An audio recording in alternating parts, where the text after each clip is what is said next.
우리 얼마 전 저희 교회가 속한 대구 동남로의 동시찰회 우리 교회가 이제 동시찰에 속해 있는데요. 동시찰회가 있었어요. 제가 이제 원래 시찰장이라서 저희 교회에서 했어야 되는데 저희 교회가 이제 형편이 안 돼서 다른 교회에서 했었습니다. 그날 이제 좀 제가 일찍 갔어요. 일찍 가가지고 그 교회 목사님과 이제 단둘이 대화를 하게 됐는데 그 교회가 황금동에 있는 이제 아주 작은 저희 교회보다 더 약한 교회였습니다. 저희 교회도 약한데, 근데 뭐 교회 공간은 있고 지하에 있는 교회인데, 목사님이 이제 직장 생활을 하면서 이제 교회를 이제 꾸려가고 있었습니다.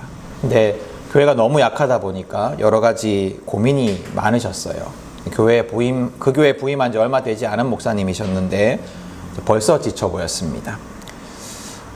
저는 누누이 여러 번 말씀드렸지만 작은 교회가 실패한 교회라거나 미성숙한 교회라고 생각하지 않습니다.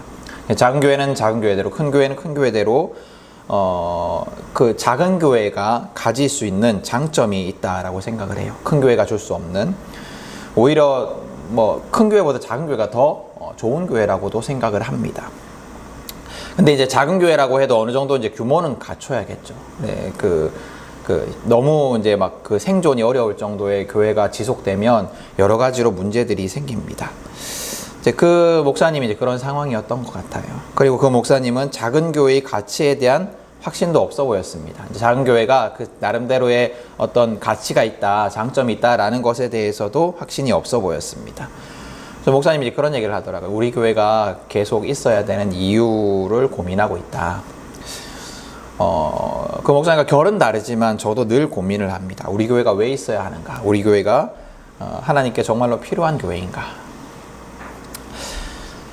우리 성경 말씀을 잘 알고 있지만 하나님께서 아브라함을 선택하신 이유가 있어요. 아브라함을 선택하신 이유가 뭐였냐면 아브라함을 통해서 열방을 구원하시기 위함이었습니다. 아브라함을 복의 통로로 삼아서 열방에 복을 주시기 위해서 아브라함을 선택하셨습니다. 마찬가지로 교회를 세우신 목적도, 하나님께서 교회를 세우신 목적도 복의 통로가 되게 하시려는 거예요. 그렇기 때문에 교회의 목적이 뭐냐라고 한다면 복의 통로가 되는 거예요. 복음의 통로, 복의 통로가 되는 겁니다. 되어야 하는 겁니다. 그래서 교회는 복음의 통로, 또 사랑의 통로, 또 복의 통로가 되어야 합니다. 그래서 저는 이제 질문해요. 자주 질문합니다.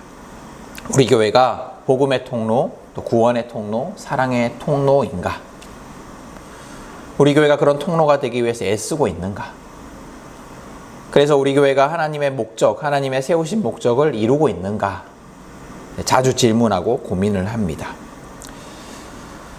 오늘 우리가 읽은 그 성경 본문에서 예수님은 자신의 죽음에 대해서 가르치십니다.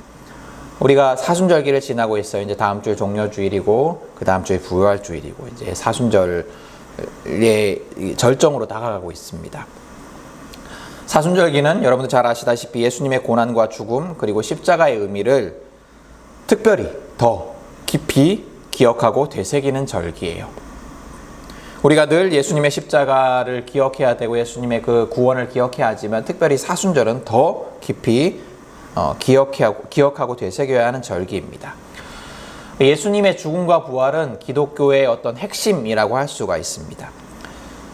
신의 아들인 예수, 그분의 죽음, 신의 죽음으로 열리는 구원의 길이라는 교리는 참 특이합니다. 여러분 한번 생각을 해보십시오. 희생이 있어야 구원을 얻을 수 있다라고 한다면 보통은 상식적으로는 구원받을 사람이 희생을 해야 되는 게 당연해요.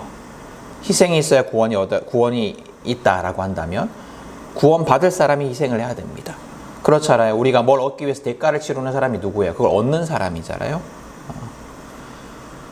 구원을 얻고자 하는 사람이 마찬가지로 그런 것처럼 뭐 어떤 고행을 통해서 어떤 깨달음을 통해서 수련을 통해서 또 뭐 자기 포기를 통해서 선한 행동을 통해서 뭔가를 얻고 깨달음을 얻고 고통에서 벗어나는 것, 그게 상식적인 구원의 방식이에요. 근데 성경이 가르치는 건 그것이 아니에요. 성경은 구원받기 원하는 자의 희생이 아니라 구원하고자 하는, 구원을 베푸는 신의 희생, 그 하나님의 희생, 하나님의 아들이신 예수 그리스도의 희생을 통해서 아무 대가를 치르지 않은 인간을 구원한다라고 가르칩니다. 오늘 성경에서 예수님은 자기의 죽음이 많은 열매를 맺는 죽음이다라고 얘기를 합니다. 이 예수님의 비유인데요. 자기의 죽음에 대한 비유인데, 사실 이 씨앗의 죽음으로 얻는, 한 알의 씨앗의 죽음으로 얻는 많은 열매라는 그 비유는 예수님의 죽음에 대한 비유로는 좀 많이 모자라요. 여러분, 씨앗 하나 심어서 얻는 게 씨앗보다는 많지만 그 정도 자라요, 그죠? 근데 예수님의 죽음으로 인해서 얻어지는 것은 온 인류의 구원이에요. 이 비유가 그 의미를 다 담아낼 수가 없어요. 정말로 놀라운 죽음이죠. 우리는 이 놀라운 희생인 예수 그리스도의 죽음으로 구원을 얻은 자들입니다. 우리 스스로는 아무것도 희생하지 않고 아무 대가도 치르지 않고 얻어진 구원이 우리의 구원이에요. 그리고 오늘 예수님은 그렇게 구원을 얻은 우리에게, 그렇게 구원해 주신 우리에게 요구하십니다. 나를 따라 죽음의 길을 걸어라. 나를 따라 십자가의 길을 걸어라. 여러분, 예수님은 실제로 죽으셨습니다. 그의 죽음은 육신의 죽음을 넘어선 존재의 죽음이었어요. 죽음을 가장한 것도 아니고 몸의 어떤 부분만 죽은 것도 아니었습니다. 상징적인 죽음도 아니었습니다. 그분은 실제로 온 존재로 죽으셨습니다. 그분은 우리의 죄, 나의 죄의 대가로 스스로를 그렇게 죽음에 내어 놓으셨어요. 아무런 속임수 없이 악의 세력에게 스스로를 대가로 내어 놓으셨습니다. 그런데 그분의 죽음에는 또 다른 의미도 있습니다. 예수님의 죽음의 또 다른 의미는 뭐냐면 자기 부인이에요. 그분은 스스로를 비우는 방식으로 죽으셨습니다. 자신의 영광을 위해 죽지 않으셨어요. 자신의 영광을 위해서도 죽을 수 있습니다. 사람은 자신의 영광을 위해서도, 아니면 어떤 큰 가치를 위해서도 죽을 수 있어요. 근데 예수님, 그렇지만 그런 걸 통해서 자기가 드러나게 돼 있죠. 근데 예수님은 자기를 드러내기 위해서 죽지 않으셨습니다.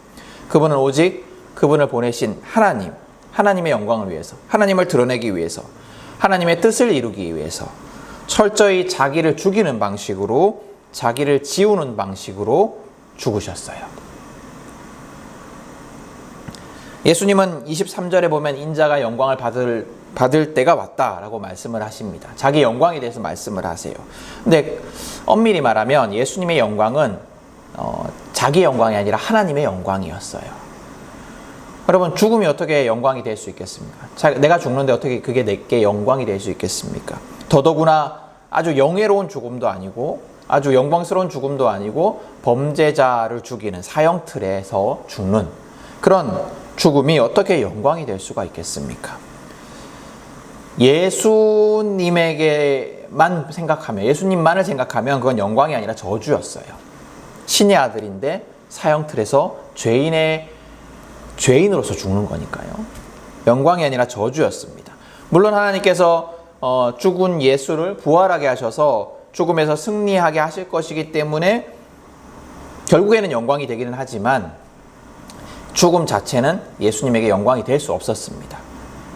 근데 예수님은 자기 영광을 위해서 행동하지 않으셨어요. 자기 영광을 위해서 죽음을 거부하거나 자기 영광을 위해서 죽음의 어떤 의미를 덧칠하지 않으셨어요. 철저히 자기를 죽여서, 철저히 자기를 비워서 하나님의 영광을 투영했습니다. 마치 깨끗한 거울처럼, 마치 아주 흠집 없는 그런 유리창처럼 하나님의 영광을 조금도 가리지 않고 조금도 왜곡하지 않고 그대로 드러내었습니다. 우리를 그렇게 구원하신 예수님, 자기를 완전히 비워서 하나님의 영광을 드러내는 방식으로 우리를 구원하신 예수님이 우리에게 명령하십니다. 나를 따라오너라. 나를 따라오너라. 내가 걸어간 길을 따라오너라. 여러분, 예수님의 명령은 어떤 의미일까요? 이 예수님의 명령은 어떤 의미일까요? 예수님처럼 십자가에 달려 죽으라는 의미일까요? 예수님처럼 타인의 죄를 위해서 대신 죽으라는 의미일까요? 아니에요. 예수님의 오늘의 명령의 의미는 자기를 비워서 하나님의 영광을 드러내는 삶을 살아라는 것 같아요. 자기를 비워서. 예수님처럼 자기를 비워서 하나님의 영광이 드러나는 삶을 살라는 것 같습니다. 자기를 드러내지 않고 자기를 자랑하지 않고 내 뜻대로 나를 위해서 내 욕심을 위해서 하나님을 이용하거나 왜곡하지 않고 또 내 마음대로 하나님은 이런 분이야 라고 규정하거나 주장하지 않고 예수님처럼 온전히 하나님의 영광만을 드러내는 삶, 하나님의 영광을 투영하는 삶, 내가 완전히 죽어서 나를 통해서 하나님의 영광만이 드러나는 삶, 내가 완전히 죽어서 내가 완전히 투명해져서 그런 삶을 살라는 명령 같아요. 그럼 어떻게 하는 것이 나를 죽여서 하나님의 영광을 드러내는 삶일까요? 여러분, 예수님이 죽어서 드러낸 하나님의 영광이 뭡니까? 예수님이 죽음으로써 드러낸 하나님의 영광이 뭡니까? 예수님이 죽음으로써 하나님께는 어떤 영광이 돌려졌어요? 인류를 구원한, 그죠? 하나님은 인류를 구원하기를 원하세요. 하나님은 그래서 아브라함도 선택하시고 이스라엘도 선택하셨습니다. 하나님은 인류를 구원하기를 원하시고 인류가 구원받는 것이 하나님의 뜻이 이루어지는 것이고 하나님의 영광이에요. 예수는 자신의 죽음을 통해서 하나님의 영광을 드러내셨어요. 죽어 마땅한 자들의 구원, 고통과 절망 속에서 아무 희망 없이 신음하던 자들의 구원, 절망 속에서 눈물을 흘리며 끔찍한 고통 속에 허우적대는 자들의 구원, 불쌍한 인생들의 구원, 이 구원을 예수님의 죽음을 통해서, 구원이 예수님의 죽음을 통해서 이루어진 거예요. 하나님이 원하시는 그 구원. 여러분, 구원이라는 것은 종교적인 의미로만 머물러 있지 않습니다. 하나님의 구원이라는 것은 뭐 천국에 가는 것, 이것만을 의미하는 게 아니에요.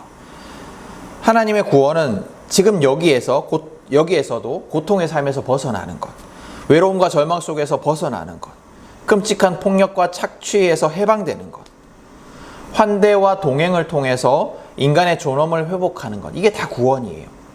그래서 예수님이 그러셨잖아요. 예수님이 오셔서 뭘 하셨어요? 예수님께서 말씀 가르치시고 너 나를 믿으면 천국 간다라고 가르치지 않으셨어요.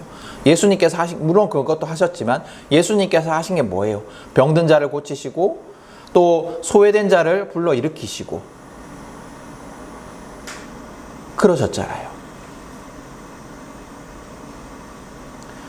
그래서 차별받는 자가 차별받지 않게 되는 것도 구원이에요. 차별받는 자를 차별받지 않게 하는 것도 복음이에요. 가난한 자들이 가난으로 인해서 절망하지 않게 되는 것도 구원이에요. 범죄 피해자들이 삶을 회복하는 것도 구원입니다. 하나님의 구원은 다 포함된 거예요. 하나님은 그렇게 우리를 구원하길 원하세요. 제가 며칠 전에 무슨 뉴스 같은 데 보니까 사채를 빌려서 이제 빌리다 보면 막 이자 계속 붙어서 삶이 망가지잖아요. 그런 사람을 위해서 돕는 분이 계시더라고요. 근데 그분 이제 소식이 뉴스에 나왔어요. 그분이 이제 계속 그 일을 하셨는데 이제 후원금이 계속 끊겨가지고 더 이상 이제 유지를 할 수가 없어서 문을 닫게 되었다라는 뉴스였는데 그 이후에 이제 그 뉴스를 보고 후원금이 다시 막 들어와가지고 다시 이제 그렇게 도울 수 있게 됐다 하더라고요. 이분이 하는 게 구원이에요. 이분이 하는 게 복음이에요. 예수를 말하지 않더라도, 성경을 말하지 않더라도 어느 면에서는 구원인 거예요. 근데 하나님의 구원은 뭐냐? 거기에 예수의 복음까지 더한 거죠. 그게 완전한 복음인 거죠. 저는 이렇게 사람들을 보면서 불쌍하다라는 생각을 자주 해요. 지난주에 이제 제가 병원 다녀왔는데 병원에도 이렇게 안타까운 사람들이 많아요. 아직 유치원도 다니지 않을 것 같은 아이가 부모가 밀어주는 휠체어를 타고 엄청난 하여튼 엄청나게 많은, 뭔지도 모르겠어요. 막 줄을 다 달고 이렇게 달고 다니는 걸 봐도 불쌍해요. 또 등이 굽은 자그마한 할아버지가 더 자그마한 할머니를 휠체어에 태우고 어디로 가야 될지를 몰라가지고 병원이 너무 복잡하다 보니까 막 두리번거리는 모습을 봐도 불쌍합니다. 제가 그 사람들을 볼 때마다 불쌍하다고 생각하는 건 제가 그 사람들 동정하는 게 아니에요. 제가 그 사람들보다 더 나은 사람이라서 그분들을 막 동정하는 게 아닙니다. 그 사람들의 모습에서 저를 발견하기 때문이에요. 사람들의 모습 속에서 저를 발견하기 때문에, 불쌍한 저를 발견하기 때문에 그 사람들이 불쌍한 거예요. 유한한 인생, 무력한 인생, 죽음과 질병 앞에서 아무것도 할 수 없는 인생, 가족을 위해서도 나를 위해서도 사랑하는 이들을 위해서도 무능한 인생이 바로 저의 인생이기 때문에 그런 모습을 보면 불쌍한 거예요. 사실은 그분들이 불쌍한 게 아니라 제가 불쌍한 거죠. 여러분, 저만 그런 게 아니에요. 우리 모두는 불쌍한 존재들입니다. 하나님은 그런 불쌍한 존재들을 구원하기를 원하세요. 예수님은 자기를 죽임으로써, 자기를 비움으로써, 철저히 겸손해지심으로써 구원의 통로가 되셨습니다. 하나님의 영광을 드러내셨어요. 예수님은 우리가 예수님처럼 구원의 통로가 되기를 원하십니다. 예수님처럼 자기를 비워서 구원하는 자들이 되기를 원하십니다. 나의 욕심을 죽여서, 나의 무관심을 죽여서, 나의 이기심을 죽여서 하나님이 내게 주신 것을 기꺼이 희생해서 타인을 구원하는 그 복의 통로가 되라고 우리를 부르십니다. 이웃을 죽음과 고통 속에서 건져내라고 우리를 부르세요.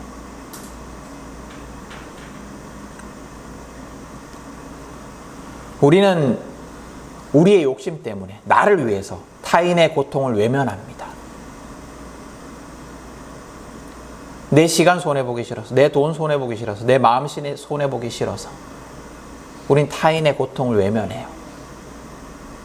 근데 하나님께서 원하시는 건 그게 아니고 나를 비워서, 나를 희생해서 타인을 그 고통 속에서, 절망 속에서 구원하라는 거예요. 그럼 우리가 어떻게 타인을 구원할 수 있을까요? 예수님처럼 하면 돼요. 예수님이 그러셨던 것처럼 이웃을 사랑하고 타인을 사랑하고 용서하고 환대하면 됩니다. 사랑과 용서와 인내와 환대로부터 구원이 시작됩니다. 예수님을 배반하고 의심하는 사람들을 사랑하시고 끊임없이 용서하시고 인내하시고 그 모습 그대로, 죄인인 그대로, 이방인인 그대로, 창녀인 그대로, 한센병에 걸린 그대로 환대하시고 용납하셨던 것처럼 우리도 그렇게 하면 돼요. 하나님이 죄인인 우리를 그 모습 그대로 사랑하시고 인내하시고 용서하시고 환대하셨던 것처럼 또 지금도 여전히 하나님 앞에 배반하고 하나님의 뜻대로 살지 않는 우리를 인내하시고 사랑하시고 용서하시고 환대하시는 것처럼 내가 받은 사랑 그대로 사랑과 용서와 인내와 환대를 베풀면 됩니다. 그리고 잊지 말아야 하는 것은, 반드시 기억해야 하는 것은 뭐냐면 사랑과 용서와 인내와 환대를 할 때 그 주체가 내가 되어서는 안 된다라는 거예요. 그 주체가 내가 되면, 내 능력으로 사랑하고 인내하고 환대하면 어떻게 되냐면 나를 자랑하게 됩니다. 내 영광을 드러내게 돼요. 내가 해서는 안 돼요. 내 능력과 내 의지로 해서는 안 됩니다. 비록 내가 베풀더라도 그것은 하나님으로부터, 예수님으로부터 온 사랑과 용서와 인내와 환대인 것을 기억하고 고백해야 해요. 그리고 하나님을 의지해야 돼요. 하나님의 능력을 구하는 기도 속에서, 기도하면서, 하나님의 능력을 의지하면서 사랑과 용서와 인내와 환대를 베푸는 것이 중요합니다. 여러분, 우리가 예수님의 명령을 따라서 나를 죽이고 나의 욕심과 무관심과 이기심을 죽이고 또 내 것이라 생각하지만 실제로는 하나님이 주신 돈과 건강과 시간과 마음을 희생하여서 구원을 선포해야 하는 사람들이 누굽니까? 죽음과 고통과 절망 속에서 신음하는 자들이 누구입니까? 내가 나를 죽여서 사랑과 용서와 인내와 환대를 베풀어야 하는 사람들이 누구입니까? 올해가 세월호 사건이 일어난 지 10주기라고 합니다. 부활절 전날 이 사건이 일어났죠. 그래서 교회들이 굉장히 많이 당황하고 우왕좌왕했습니다. 또 무관심하기도 하고 또 씻을 수 없는 상처를 유가족들에게 주기도 했습니다. 함부로 말하고 또 유가족들에게 적의를 나타내기도 했어요. 예수님은 자기를 죽여서 고통 속에 있는 자들, 신음하는 자들, 죽음 속에 있는 자들을 위한 구원의 통로가 되라고 말씀하셨는데 교회는 그 예수님의 명령에 실패했습니다. 이런 사람들 앞에서 교회는 어떻게 행동해야 할까요? 여러분, 고통받는 자들을 보거든 외면하지 마십시오. 무관심하지 마십시오. 귀찮아하지 마십시오. 그 사람들이 어떤 사람들이든 간에 고통 속에 있는 자들이라면, 절망 속에 있는 자들이라면 사랑하고 용서하고 인내하고 환대하십시오. 그것이 예수를 따르는 우리가 마땅히 행해야 할 일입니다. 그리고 여러분, 우리 11월 또 초청 예배를 준비하고 있지만 내가 복음을 전하기를 원하는 사람들을 한번 떠올려 보세요. 내가 복음을 전하기를 원하는 사람들. 그리고 내가 그 사람을 위해서 무엇을 희생했나 질문해 보십시오. 그 사람을 위해서 기도하기에 앞서서 나를 위해서 기도하십시오. 내가 나를 비워서, 나를 죽여서, 나를 희생해서 하나님의 영광을 드러낼 수 있도록, 나를 통해서 나의 포기와 희생과 죽음과 사랑을 통해서 그 사람에게 하나님의 사랑이 전해질 수 있도록, 하나님의 구원이 그 사람에게 이루어질 수 있도록 나를 변화시켜 달라고, 나를 준비시켜 달라고 기도하십시오. 그리고 그 이후에 그 사람을 위해서 기도하십시오.